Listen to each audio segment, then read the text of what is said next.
بسم اللہ الرحمن الرحیم۔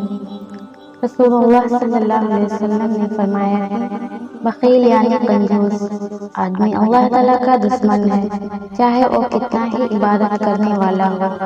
اللہ تعالیٰ قسم کے ساتھ فرماتا ہے کہ میں بخیل کو جنت میں داخل نہیں کروں گا، اور اللہ تعالیٰ تین قسم کے لوگوں کو دشمن سمجھتا ہے: ایک بخیل مال رکھنے والا، دوسرا بوڑھا زنا کرنے والا، تیسرا احسان کر کے جھٹلانے والا۔ فائدہ: بخیل یعنی کنجوس آدمی دنیا میں بھی لوگوں کی نظروں میں ذلیل ہوتا ہے۔